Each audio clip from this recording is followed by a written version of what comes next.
Welcome to the UIUC Talkshow. Our goal of this show is to introduce you to the most interesting people with the most interesting ideas. Today, we have Mr. Charles. Welcome. Thank you. How did we meet? It was a wonderful evening when I was driving the Silver late night, and you just happened to approach me, and we just sparked up a good conversation. You seem like a nice guy. Maybe. I hope so. Yeah, hopefully. And which one? It was the Silver late night. Late That's night. the one I usually drive on Mondays and Tuesdays. The 13. Yep. And 13. yeah, and that I think I remember that night was really cold, and I think the next day there was this huge storm or something Yes, like that. that was the day before the storm. And I remember because you were wearing a red, like a red hat or something. The knitted cap. Exactly. It was chilly. Exactly. We have those good MTD uniforms where you can mix it up. We have the baseball caps and we have the knitted caps. So. Yeah. So you were wearing the cap, and then you were just having a great time. You were saying, like, "Hi, how are you?" and like to people. And I remember, funnily enough, someone was running to the bus, and you waited for them. Oh yeah, definitely. Why not? And then after that, the person was like, "Oh no, like different bus or something." Yeah, that happens all the time. Yeah. When they're running, that hysterical, I need to catch the bus, but they're not sure which bus it is. Sometimes it's the Illini, sometimes it's the Silver, but I think every bus driver cares that they'll stop and wait for a student that's running, even if it's not their bus. That happens a lot. Yeah, so you basically have Wednesdays and Thursdays like free. Yeah, So I have my Wednesdays and Thursdays to myself. What do you do today? So a lot of the times I like to, on Wednesdays, I just mellow out. I kind of just release the pressure from the week, anything that I've seen that might have, set me off or kind of made me on edge. And then clean up. I love my house. I love having a clean place, even though I'm rarely there. I enjoy it. I don't know how much you guys spend in your homes, but I think once you start working, you realize you spend more time at work and out in the community than you do in your own home. You're only there to sleep and do laundry, which is what I do on Wednesday. And especially like your family, right? Because like your family, okay, it's your family, right? But you're basically all day working, so your family, it's kind of your coworkers because that's literally you spend the most time with. Pretty much, Yeah. and they're a good bunch. That's what I'd say. I have a good network of coworkers that I like, the really close family that come over and they check on me. They make sure I'm okay, because I'm pretty much out here by myself, so it gets hard sometimes, but I manage. So how do you get to Urbana-Champaign? Urbana-Champaign. Urbana-Champaign is a place where I used to live a long time ago. There was a time I was a student at the university. Were you born here or what? No, actually I was born in Kenya. All right. In East Africa. It's a wonderful place. I actually just spent some time there from 2013 to 2021 in January. It's pretty awesome. Wait. 2013 to 2021? Yep. So I was there for 8 years. 8 years? Yes, it was amazing. Just like It that? was pretty nice, going back home and experiencing what life is like as a Kenyan amongst Kenyans. It's phenomenal. Like, it changed me as a person. So that's why when I thought, what's the best place to come back to? It's right here, the melting pot, where there are different people from different cultures, and I could play my part and contribute and have a great time. That's why I'm always happy when you see me. No, wait. So I think you told me you moved from Kenya, right? Yep. You were about 3 or 4 or something like that? I was 3 or 4, yeah. Yeah, 3 or And then 4. we moved here. My dad was doing his doctorate at Northwestern.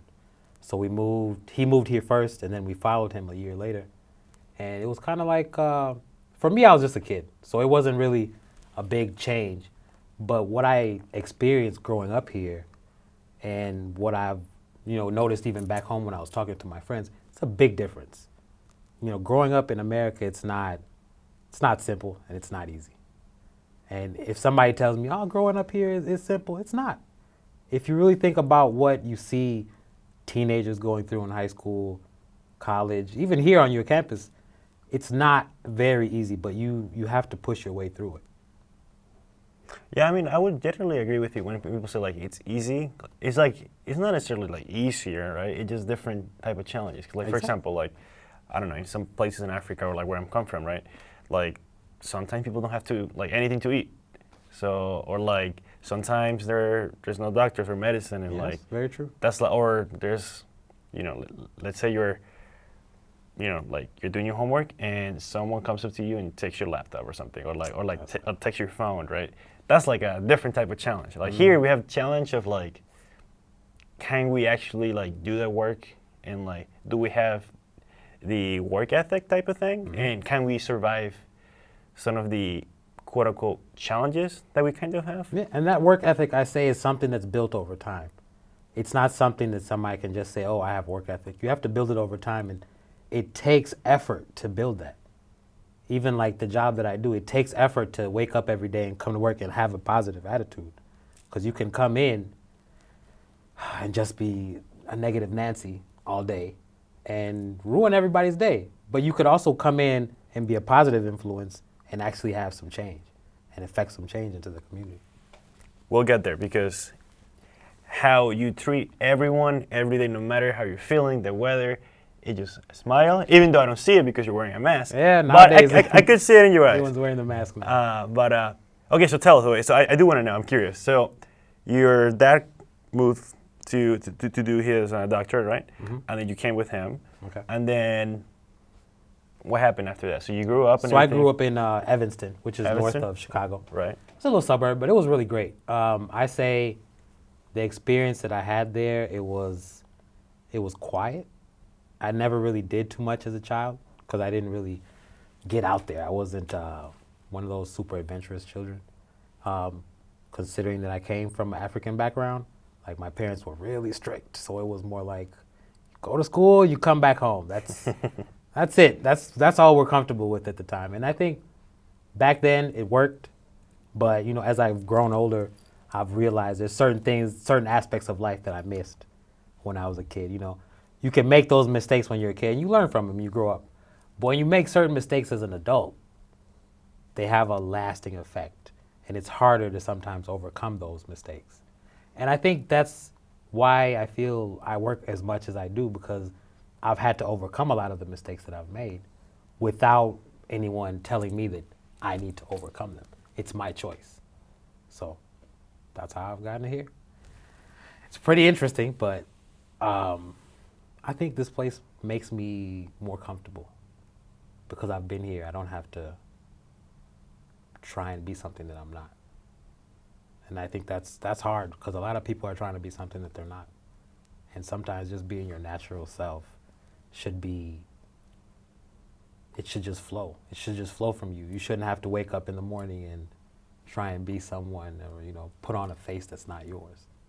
And I think a lot of people struggle with that, especially on a campus like this where fame and popularity is important. I hear the stories. I hear them on the bus. Really? Yes. Very interesting stories from the students. Which one comes to your mind? Well, from time to time you'll hear people complaining about exams or a test that they bombed or something like that. But you also hear them very honestly say, but I didn't really study. Or I was out partying the night before and I didn't really think about it. But it's the choices that we make. You have to, and this is something my dad always used to tell me, the choices that you make, you have to suffer the consequences, positive or negative. And a lot of the times we don't think about the choices that we're making when we're making them.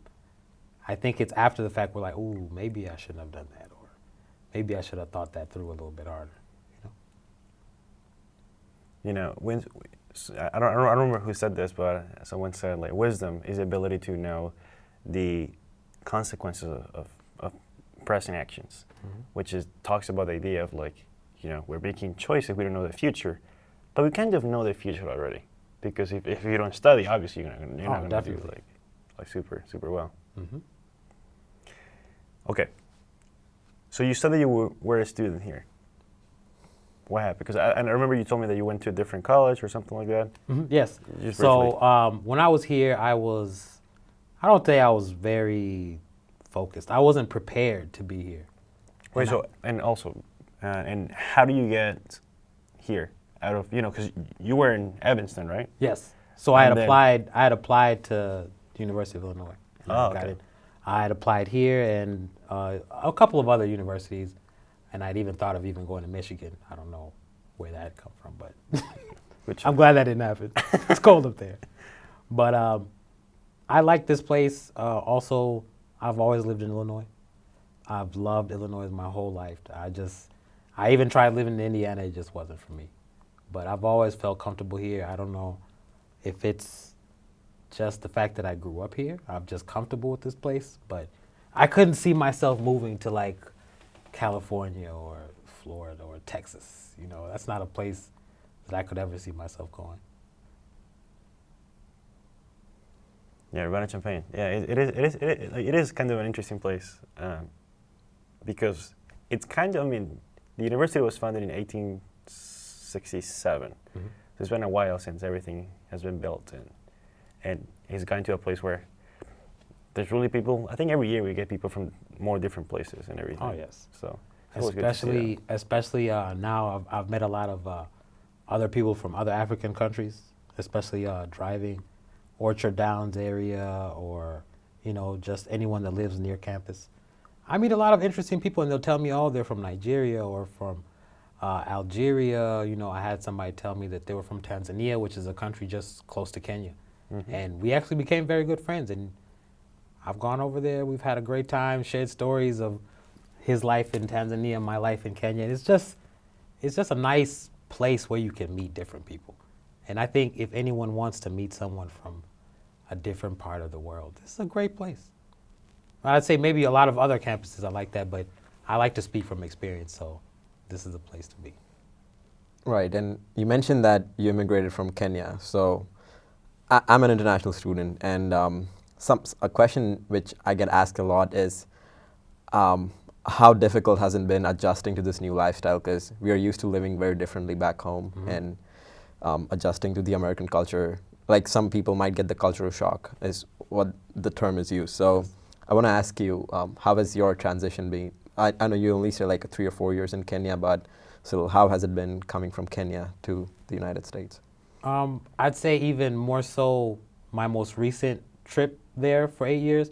When I came back, I was kind of off-put. I was kind of like, things are really, because 10 years out of, or 8 years out of America, you come back to a totally different place. Right. So even like, I was listening to a song and I was watching the music video and I was like, man, music videos went to showing a little bit to showing a lot of bit. You know, things have really changed. That's true. So I think, as I'd say, as an international student, when you come here, you gotta protect yourself. You gotta really stay more closer to your roots, the things that you know. If you, like say for example in my country, when we do laundry, we use sometimes we use these big basins, and you do laundry yourself.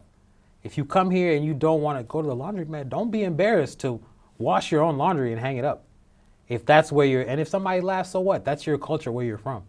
You should be comfortable. Never go out of your comfort zone to fit in. I think that's something that a lot of international students struggle with, like, oh, I don't feel like I'm, fitting in. But you shouldn't, because you're an entity of your own. You're from another place, not from here. And they should respect that. Right. And they should honor that, I think. So was there something that you had to give up after you came here, like a habit or something that you used to do back home but you had to stop doing once you came here? Let's see. Back home we really like to spend time with friends and hang out. And I feel like, I think the just natural hanging out of friends without it having to be a whole party thing of getting wasted and getting drunk. I think we miss out on that here. And that's something that I really miss, because I think, when I look back and when I feel homesick, I miss my friends. The ones that could just come to your house and you could just sit and everybody's on their phone, doing something different, and you're still having a good time and you're still enjoying yourself. And I think that's the bonding that sometimes we lack here. You could go to a party with your friend and you'll bond from that, but there's a different kind of bond when you guys just sit and share a meal together. Right. And I think a lot of people that do have that connection with their friends, those are the lasting friendships that you hear about that go 10, 15 years. And that's important. I agree. Yeah, it's the ability of, just be together. Like, they're doesn't need to be a purpose, or like there doesn't like because the purpose itself being Yep. with them. The purpose, the general purpose should be to spend time with one another. That's what it should be. And I feel like if you don't have that, then you're really lacking the purpose of the friendship. Do you still talk to your friends from? Oh, from back home? Oh, definitely. Always, always. We're always on WhatsApp. I send them photos. Sometimes I send them photos of my work day just so they can see what it's like. And a lot of them are like really interested and fascinated to see that their friend who was a manager has now become, this bus driver who really enjoys what he does.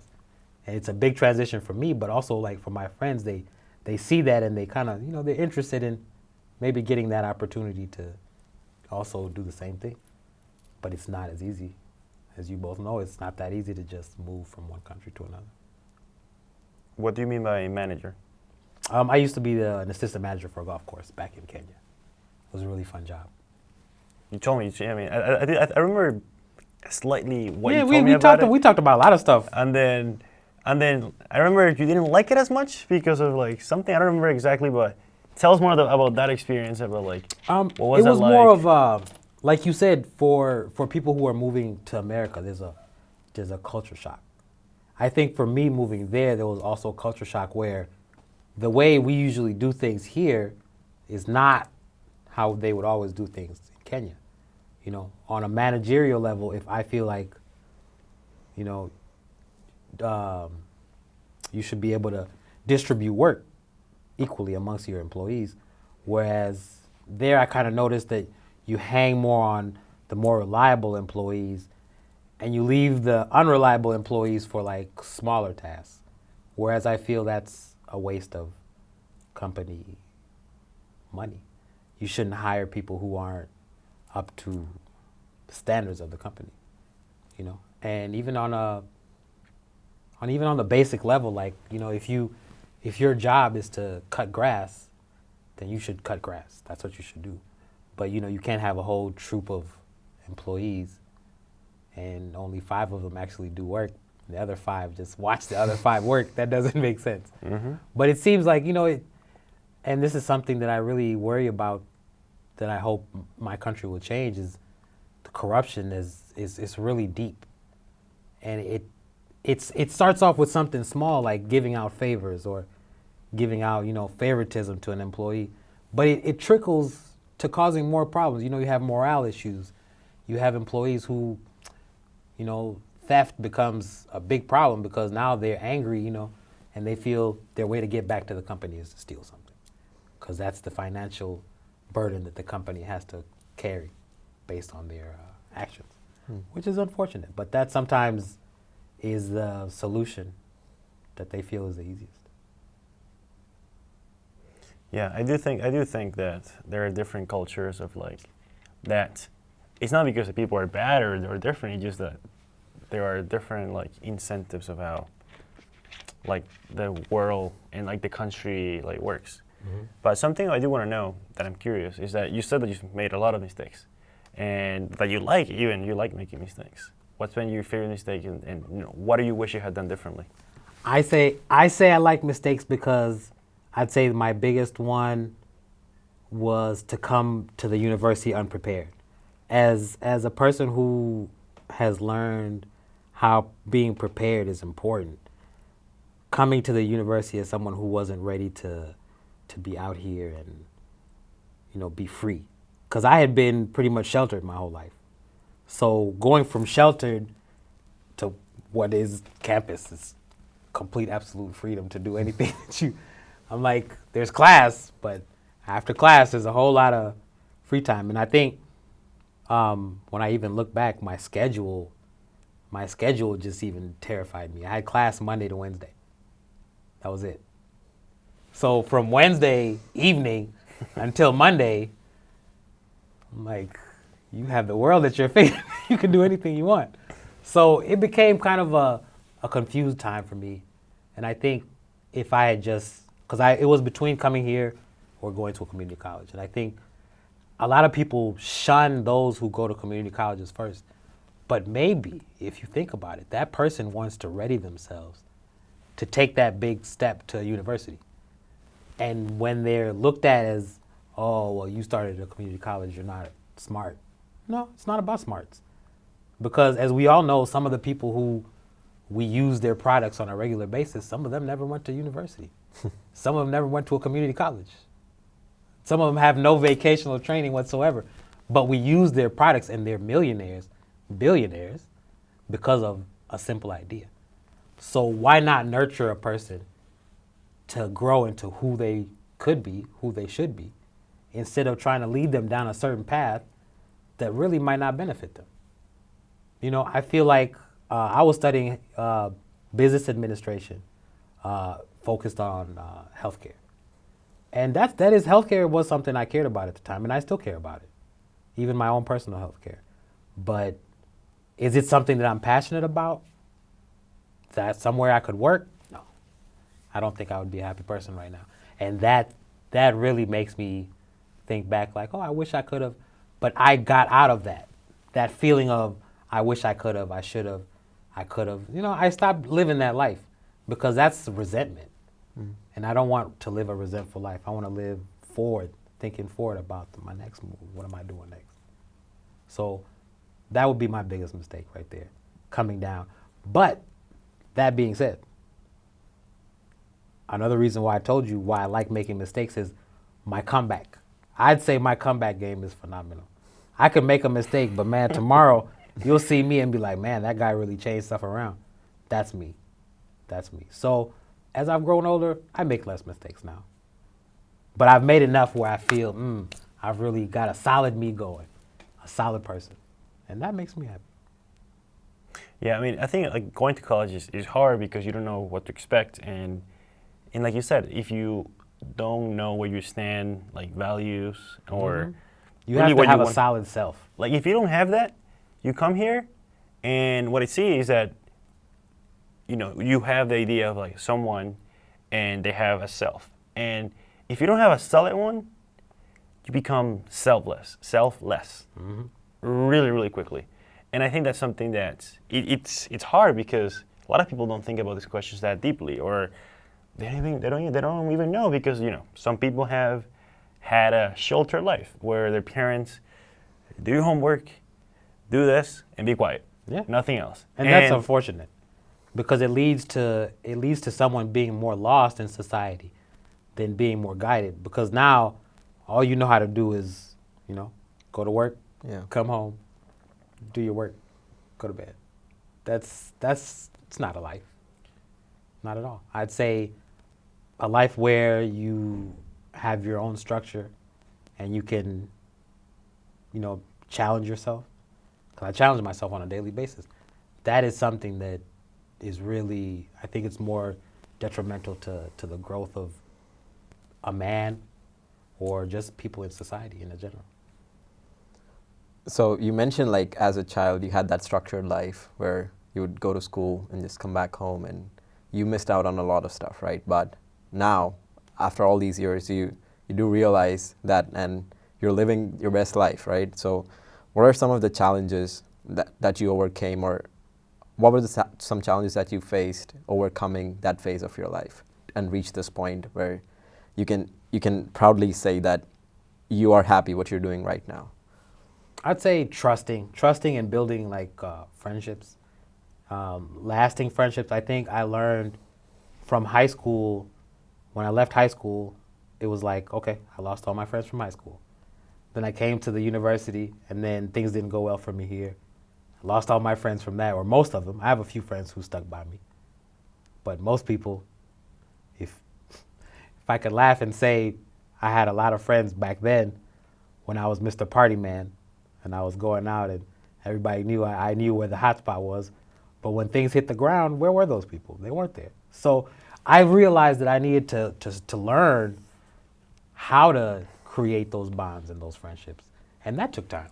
But right now I could say, even meeting this good man here, I'm on the right path. I'm meeting the right people at the right time. Yeah, I remember you even met some guy from Italy or something, and yes. you drove him to the airport. Yes, like, that was a crazy story. He was. I used to pick him up very randomly on Fridays when he was going to meet with his friend, and every night I'd pick him up, and he'd be like, "Oh, hey Charles," I'm like, "Cool, hop on, share some stories, drop him off. And then we became, more and more friendly, more and more like, hey, let's hang out one time. And we hung out a couple of times. And then he told me that at the end of December he was leaving. So it's kind of like, wow, this guy that, I just met, and he's a really good guy, he has to move back to Milan, Italy. All right, let's see what I can do. And I decided, let me give him a ride, Why not? He's a really good guy, though. And we still keep in touch. I like to keep in touch with people, even though Milan is pretty far away. I mean, but it's only But to me, plane away. Kenya is farther. Right. So it would only be one flight to Milan. Kenya is 2 flights. Really? So yeah. From O'Hare to where? O'Hare, depending on the airline that you use. Right. So I use Turkish, or what is this other one? Forget the name of this other airline. TAP maybe? It goes to Doha. Oh, Qatar. Qatar, yes. I like that one more than anything. But I like that one because it's like from here to Qatar is like 19 hours. Mm-hmm. So that's the most punishing part. But if you're tired, you just get on the plane and you sleep. Mm-hmm. But from Qatar to Kenya, it's 5 hours, 6 hours. So it's, that you're excited, you're getting ready. Oh, I'm gonna be home in a few. It's really good. I mean, and you can always visit your friend in Milan. Just apply. I can. I told him I would. I definitely, once I get settled more at work and financially, and I have a good foundation here, I'll definitely take time and go visit him. He'll be there. He told me he's not going anywhere unless he comes back here. He said he loves this place. Oh, who knows? Okay. I mean, I wish he would. He seemed to enjoy it. yeah.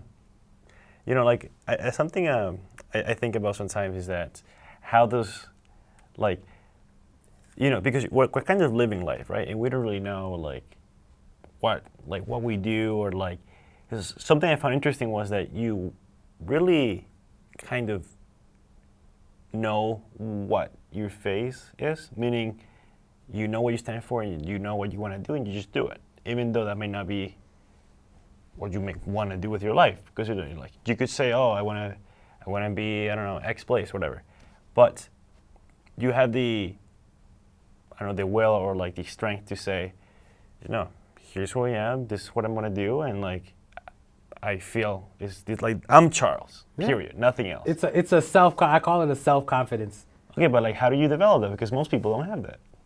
I think that goes along with my mistakes. If you've never fallen to the bottom, you don't know what it's like.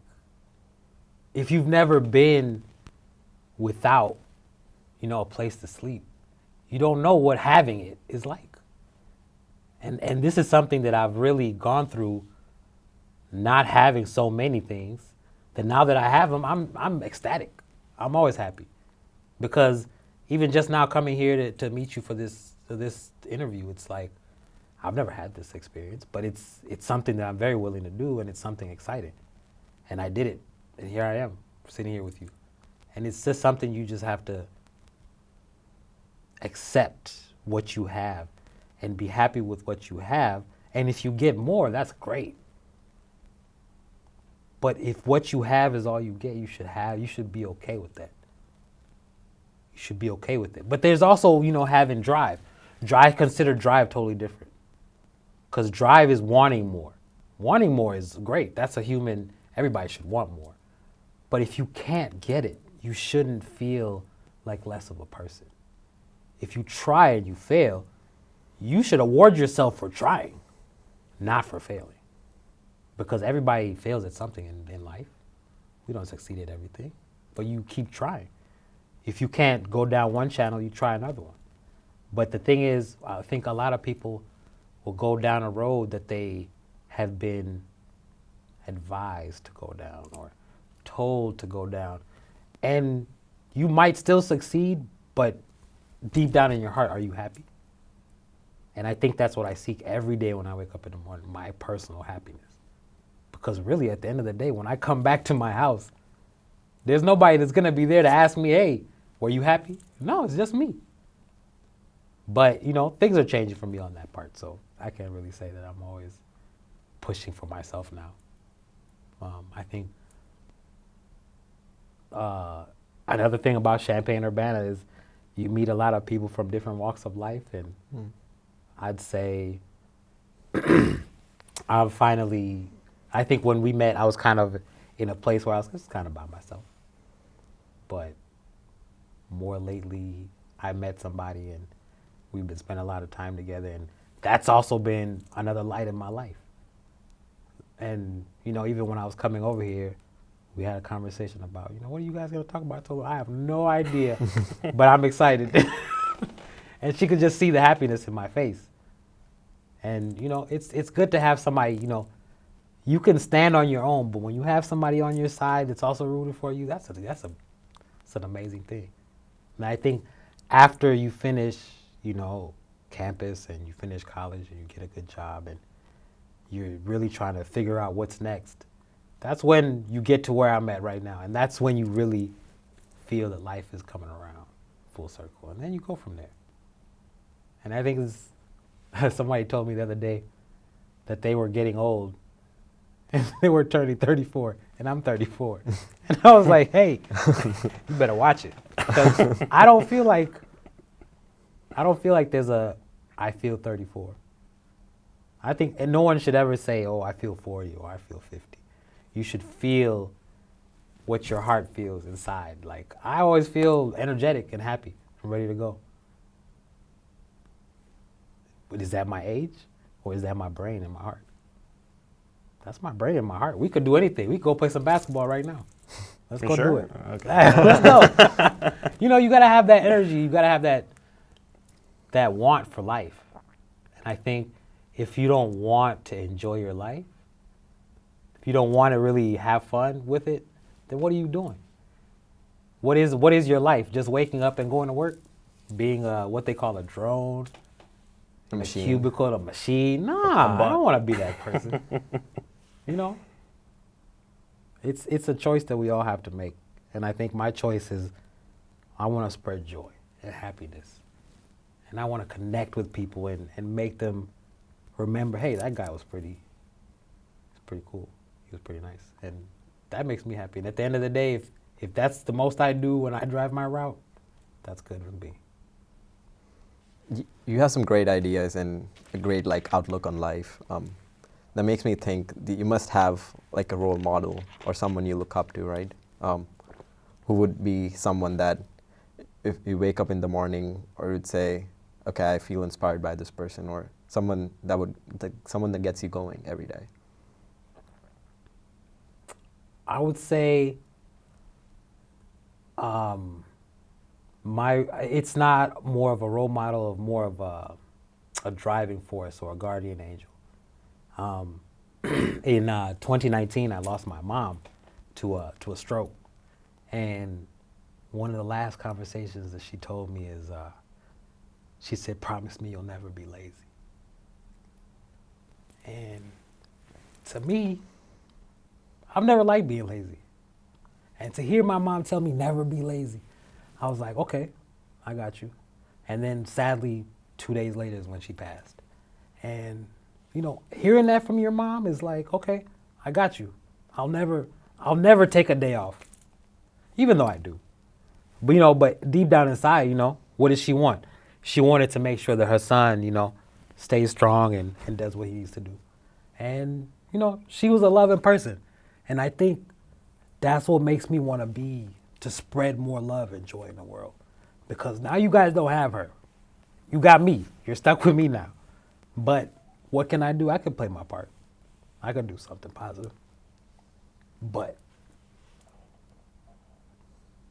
role model wise, I think I've gotten to a point in my life where I'm not looking up to anybody.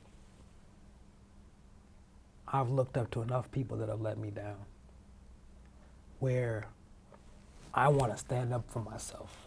I want to look up to myself.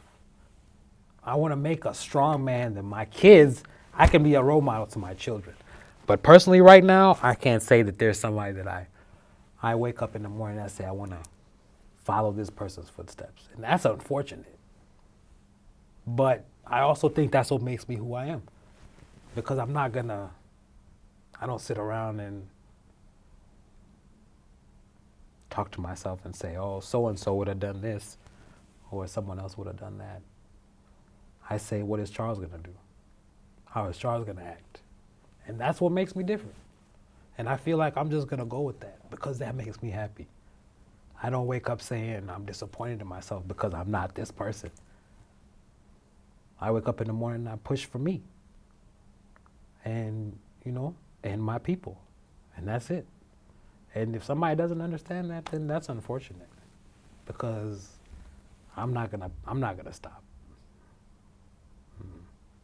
And that's my driving force right there, my mother. God rest her soul. I love her to death.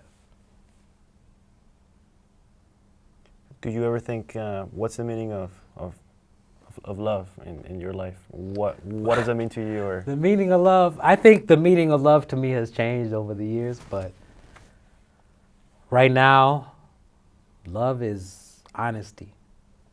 Love is trust.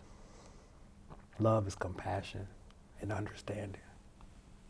And if you don't have those things, then you're lost. You're lost. If you can't be by somebody's side and really care for them, then you're not a friend. I'd say the few friends that I have, they could call me any day, any night, and I will go right to their side and help them out.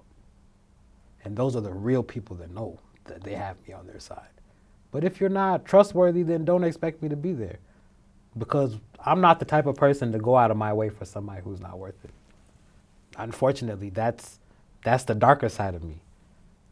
I'm a very loving person, but once I feel that you've taken that for granted, I'm done. I don't think there's a reason for me to stick around and continue taking damage from somebody who doesn't really take me seriously. Like, you took me seriously from the first day we ever met. And I love that. And from that, when you told me you wanted us to sit and talk, I was like, okay, definitely. But if somebody else just randomly came up, or some news station or something, someone I don't know, I'd still be a little cautious because we don't have the connection that me and you had. And you know social media these days, you have to be very careful what you do. Very careful. So.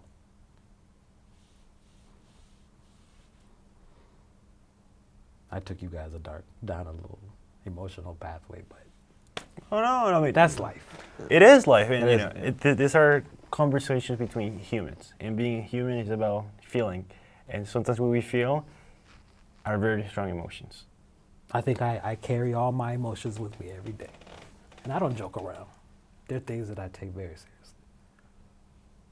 Very seriously. My people, my job, and my life. Do you ever think about your own mortality? That one day you'll be Oh, gone yeah. from this Oh path? yeah, the day that comes, it's cool. I'm ready, because I've been honest, and that's the thing that I'm telling you, that it's hard for people. Be honest. Like I just told you, I dropped out, but I still built myself up, and I don't feel bad about that at all. It still makes me a good person. But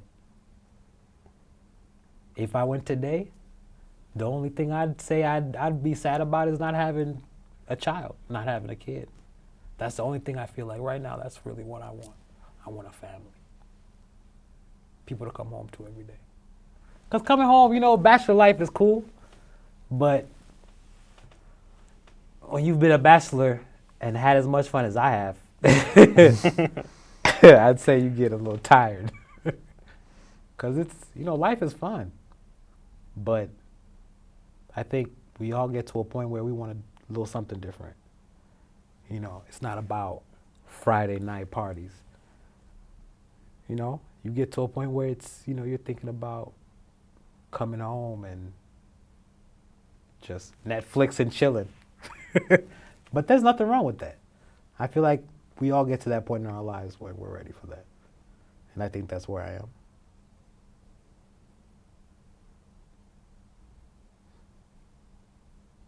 But life has its way of being tricky, I guess.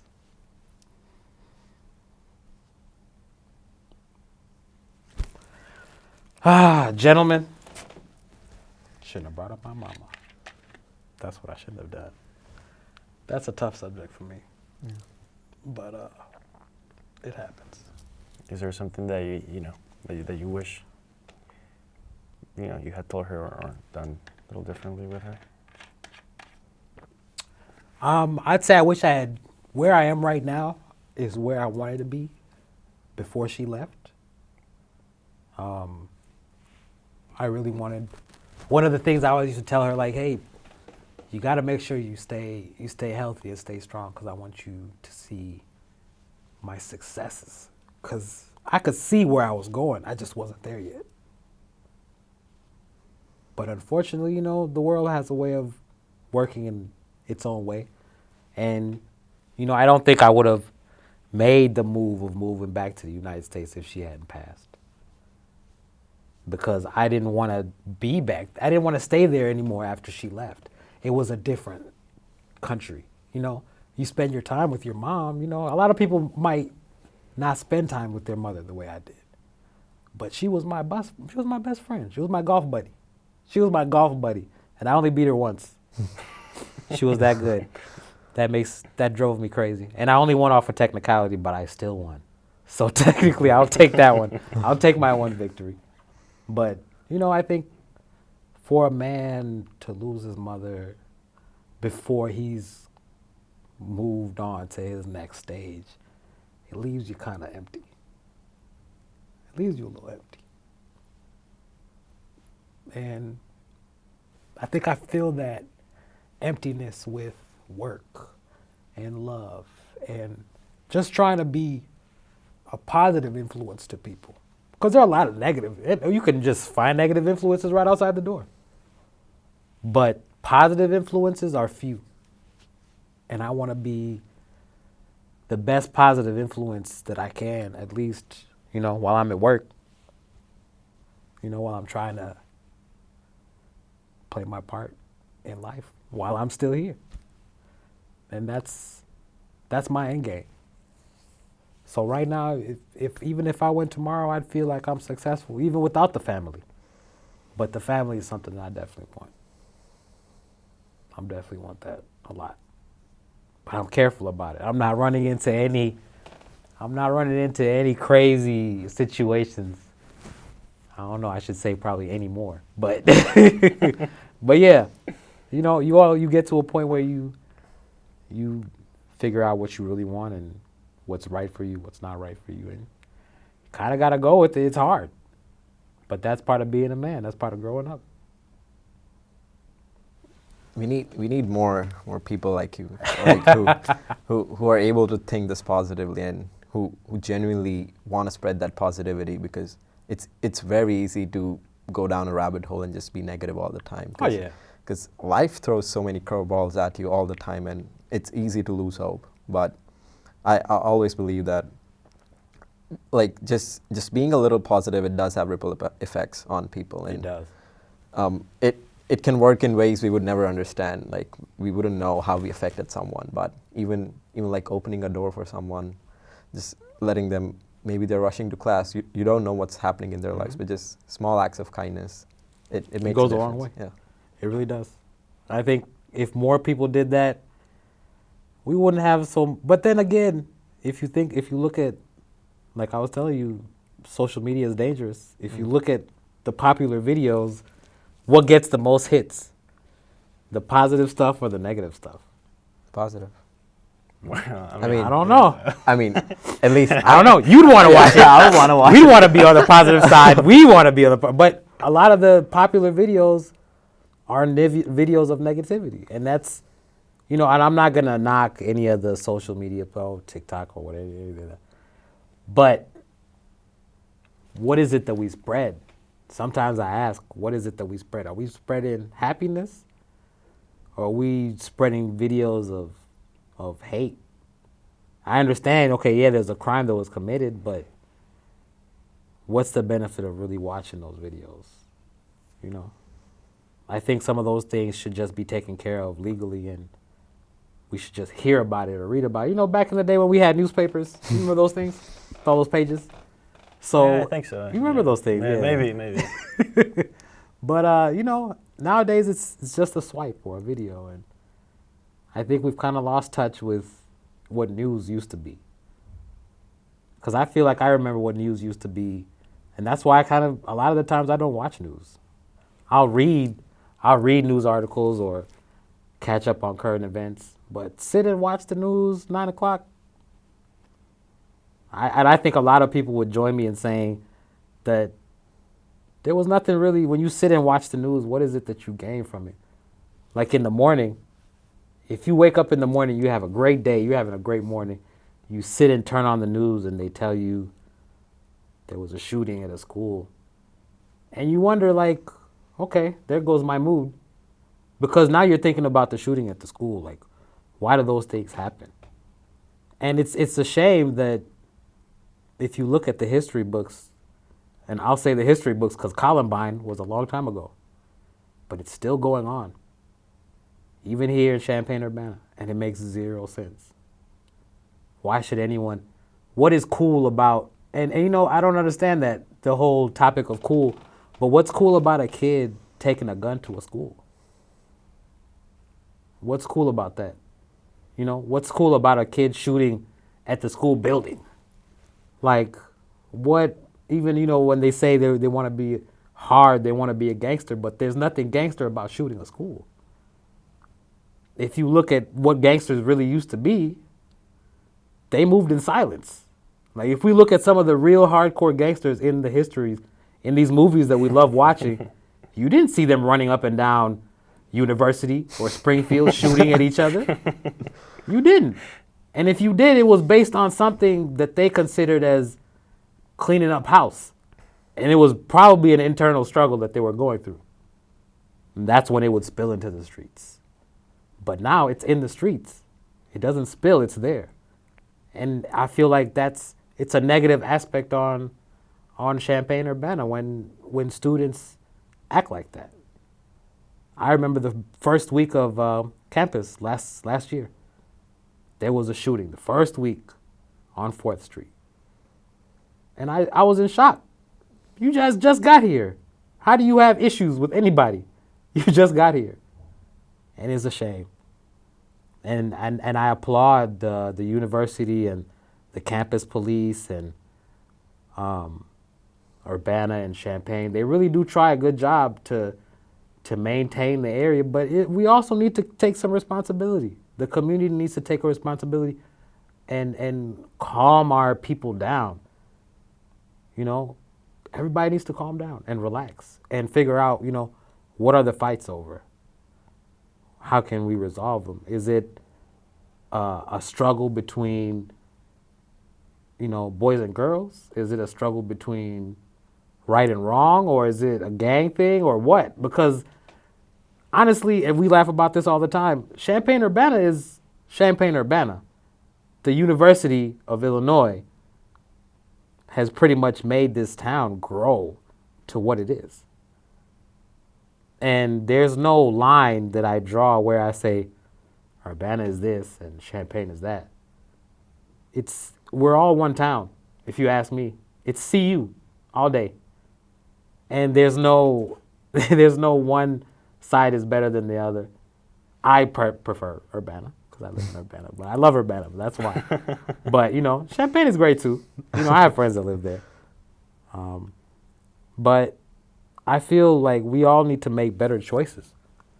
You know, if you own a handgun, you know, you shouldn't let your child take the handgun to school. Come on. Personal responsibility.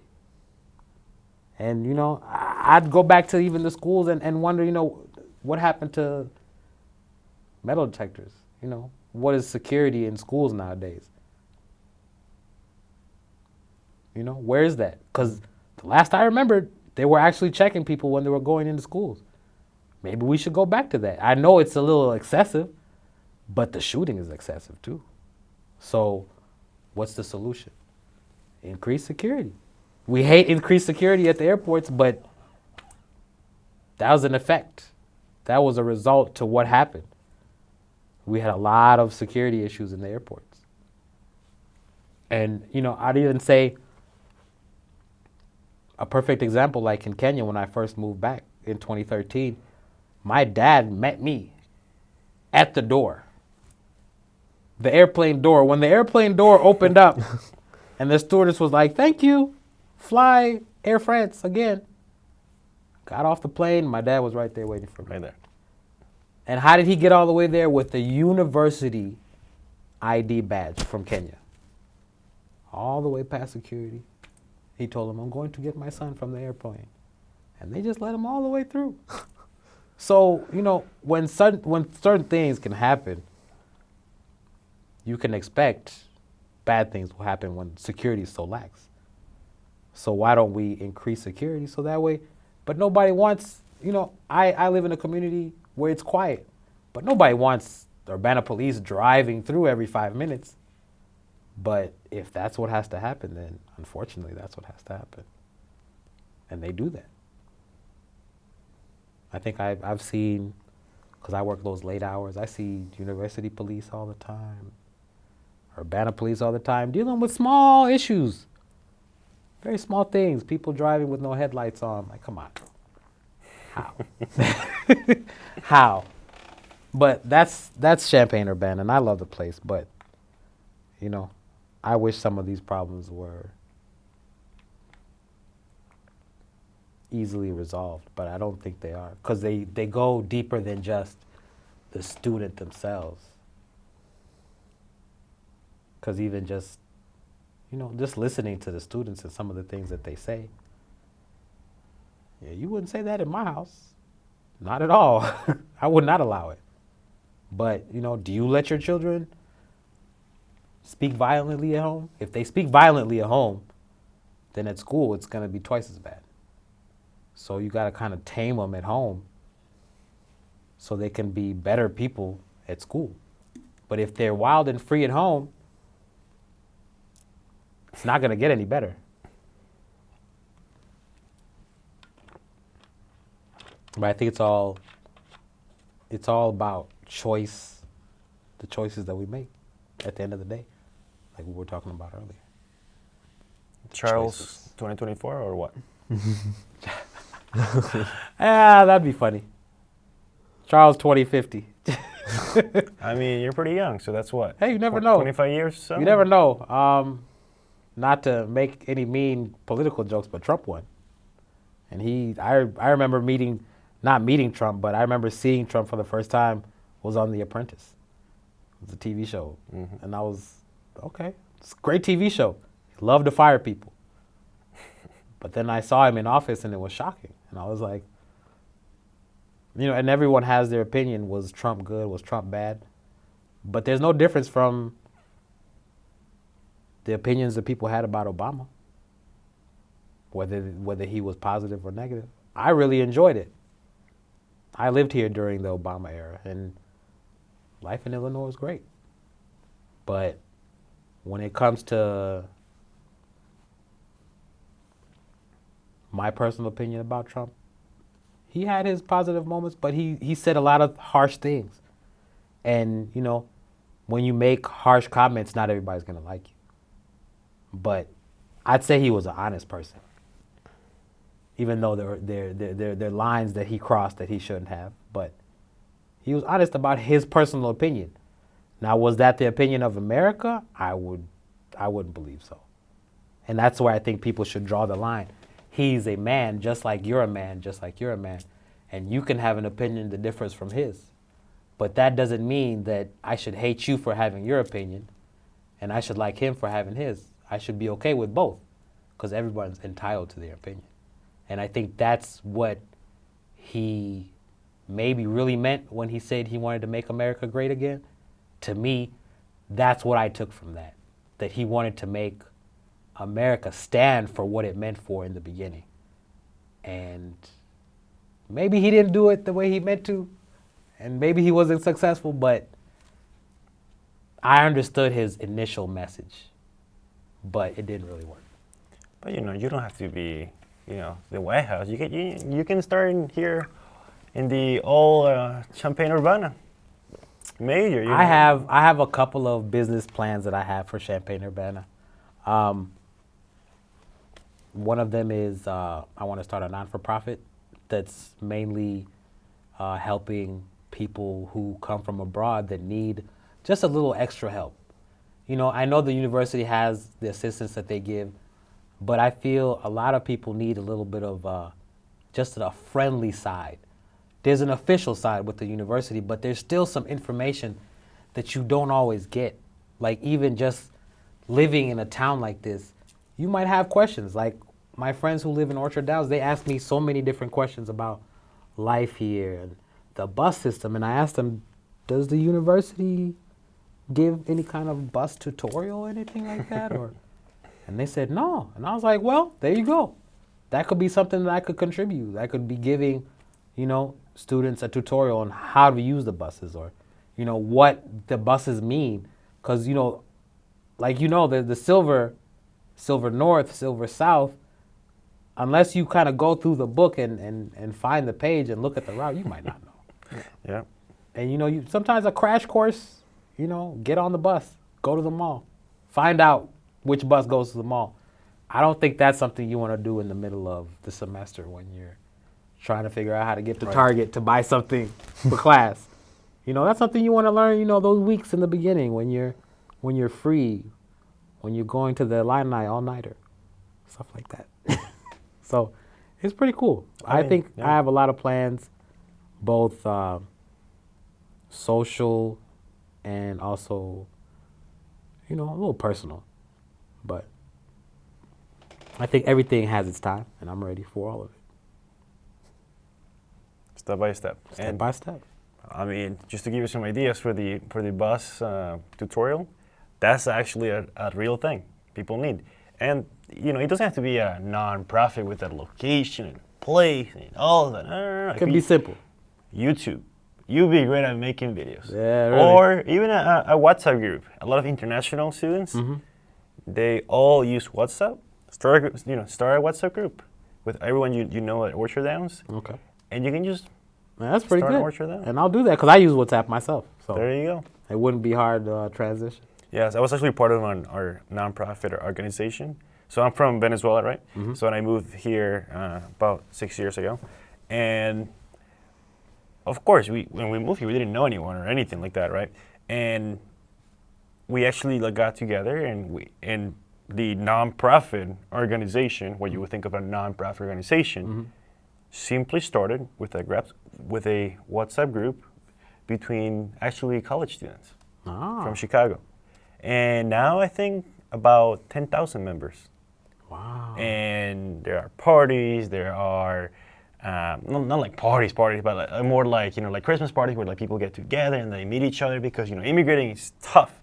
And when you're alone, it's really hard. And, for the kids, there's like a Santa type of thing, where kids get gifts because, you don't have that much money to buy, gifts. Yeah, you don't. So sometimes you need a little help. And, Santa Claus needs some help, sometimes. But it's something that's always important. And WhatsApp is great for something like that. Oh, that's a good idea. Then we should partner up and do something about that then. Yeah, because you never know. I need a little advice too. Yeah.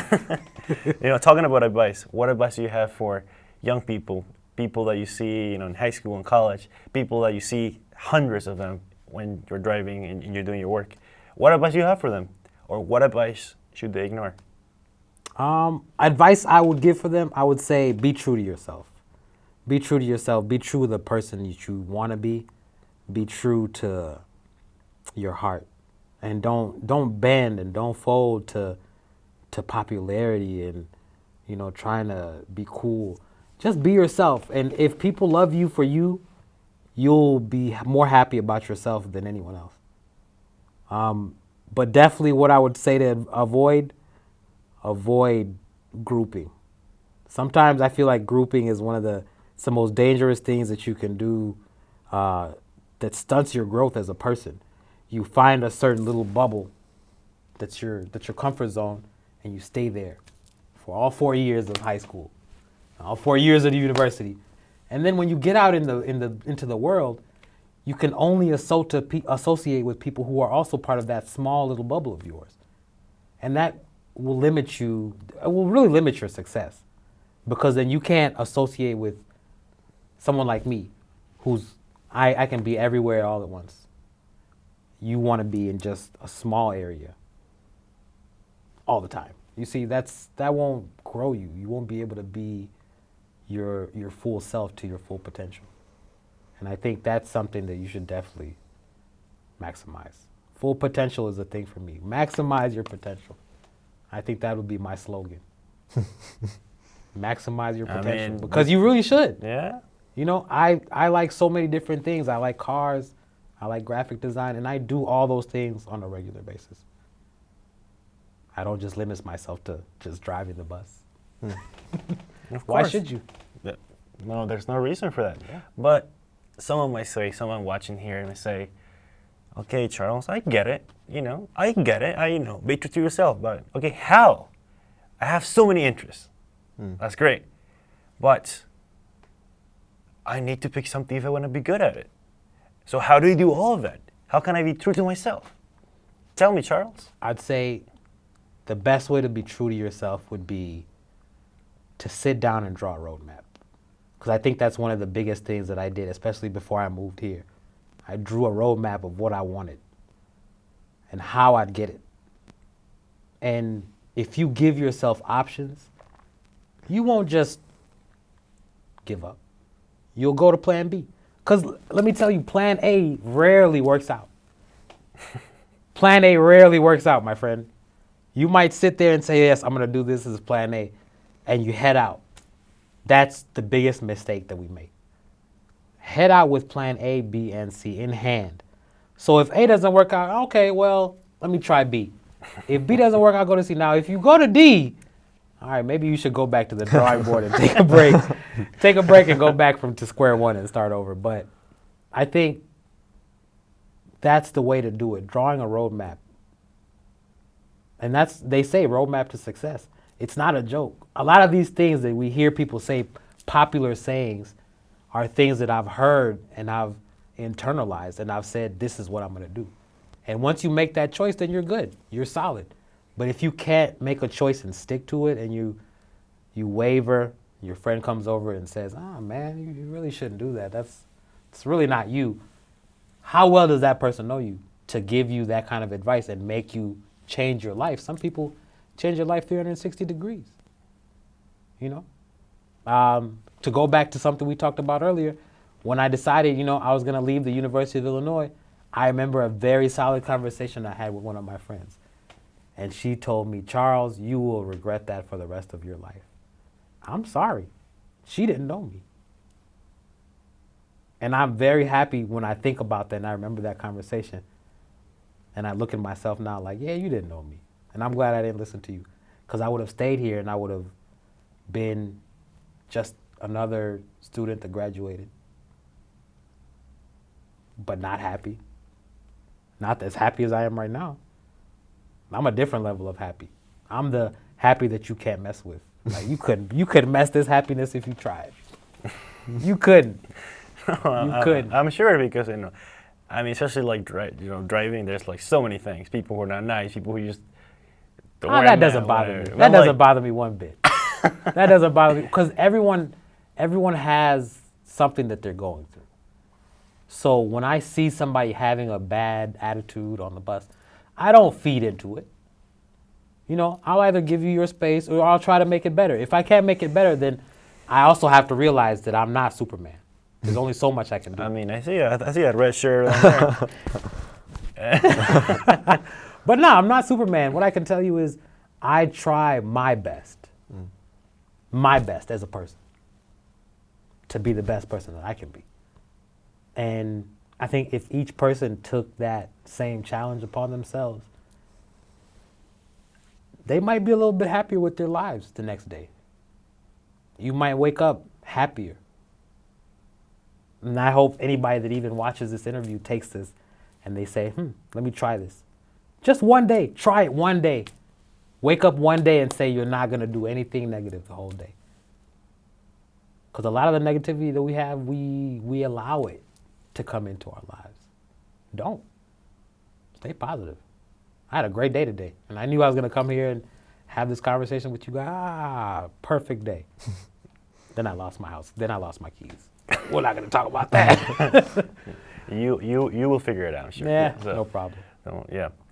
Something we always do here to end our conversation is that we have a little section here we call overrated, underrated. Mm-hmm. So the first thing I want to know is about what you think is, the culture of Kenya? Overrated or underrated? I'd say underrated. Underrated because it's not talked about enough. It's not properly researched. Because I went there and I was with the people. I was living with the people. You know, there's certain areas where you live, it's just like living here. There's no difference. But there's certain places where you'll go there and you'll get that taste of culture that people, like when you look at travel channels, that they really go to see that taste of culture. And that's something that I think is really underrated with Kenya. Everybody just talks about safaris. But let me tell you, there's so much more to see in my country than animals. Animals are there, they're great. But the people that I interacted with, even better. Yeah, that's yeah. Because I think when people think of Africa, they think it's like, oh, like, you know, safaris or like Yeah, animals. safaris, going on trips and seeing things. But there's the aspect of life there. You know, like here, when you're out of school, you're looking for a job. You know, you're trying to figure out your next step. You know, you get a job. Now you're trying to figure out, hey, I kind of want a car. You know, all those stages of life, they're just like here. It's no different, but I think, and this is what I was telling you about with friendships, it's more fun, it's more lively to go through those stages over there with your friends, because you're all going through the same struggles together. Here, I'd say, you know, in a mixture of 5 people, maybe 3 or 4 of them are a little bit more stable than the rest, and kind of brings an imbalance. But in Kenya, everyone's on the same. At one level, at one point of our life, we were all on the same level. Some people grow to be like the president, and other people don't make it so far. But it's all about your drive also. Your drive really matters. If you're not willing to push to that level, then you're not going to get there. Being able to push and get there. Yep. You got to push. Never give up.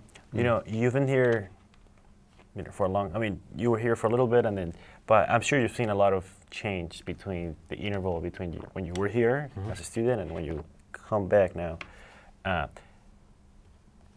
Like the university as a whole, the University of Illinois Urbana-Champaign, underrated or overrated? Now, on that one, I'd say underrated. On that one, underrated because outside, a lot of people would say it's a good party school. It's a good party school. Really? Yeah. They'd say, yep, he knows. I don't know. But yeah, my they'd research. say it's a big party school, but I'd also say that they miss on the cultures that come here and the way that they manage to have their own events. A lot of the cultural events on campus here do not get publicized as much as the party events. And I think that's where we kind of miss, because a lot of students, let's say a student from Chicago might never really know what it's like to ever go to one of the dinners, the Indian, because I've seen that the Indian students get together and they have dinners. And they wear the very beautiful, the ladies wear, what are they called? Sari? Yes. In the Curtis. Yes. And I'm telling you, the gentlemen wear nice suits and they match up. And it's like a really amazing thing to see when they get on the bus. And I always ask them, where you guys? Oh, we had an international student dinner. And that's really amazing. But I asked them, did you invite students that were not international? Because they kind of be interested in your culture. And that's where I feel like, it's a little underrated, because we talk about partying, but we don't talk about the community as a whole. I think the university would benefit more from being known as a cultural melting pot than being known as the #1 party school. I don't think #1 party school is really credentials to spread around the world. I mean, some people, that's all they want to do. They just want to party. That's what sells, unfortunately. That's what sells. Unfortunately, well, I mean, come to from some a different people, part of life, yeah. I guess. I mean, to me, I had no idea. I didn't even care about Yeah. it, but I have it. I mean, until now, I think I just found You out. learn something every day. That's pretty cool. And then, you know, the last one here, you call yourself Mr. Party Man. Partying Overrated or underrated? Overrated. Overrated because I've been to so many parties. I've hosted so many parties. I've played music at parties. And it's not, it is what it is. It's a moment. It's not a lifestyle. I think some people have made it a lifestyle. It's not a lifestyle, it's just a moment. It's something you do, something you should do to celebrate, or something you should do when you have a good achievement, but not something you should do as part of your life. Like you wake up and party every day and party every night. And you know, I think even the idea of a party, you know, what kind of party? Like, is it a party where we hang out and play cards? Those are the kinds of parties I love. You guys are very welcome to come to my house. We have parties, card parties all the time.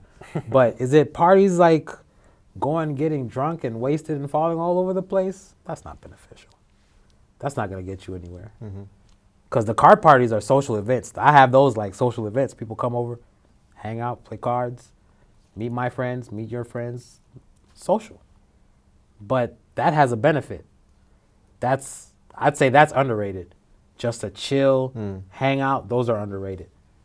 But the clubbing and woo, shirt coming off, that's overrated. That's overrated.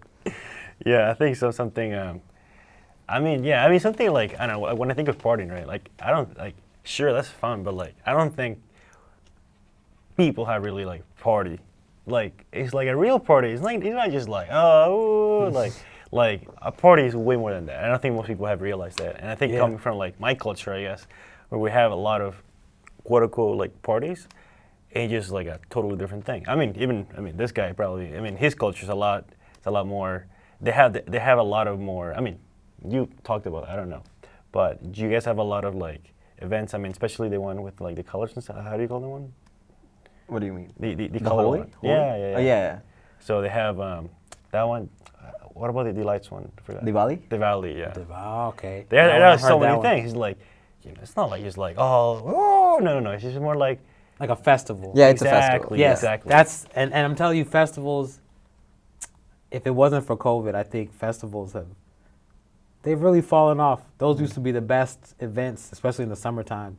And I hope maybe this summer we'll get back to those events where the community comes together and we get to enjoy time and always some good food.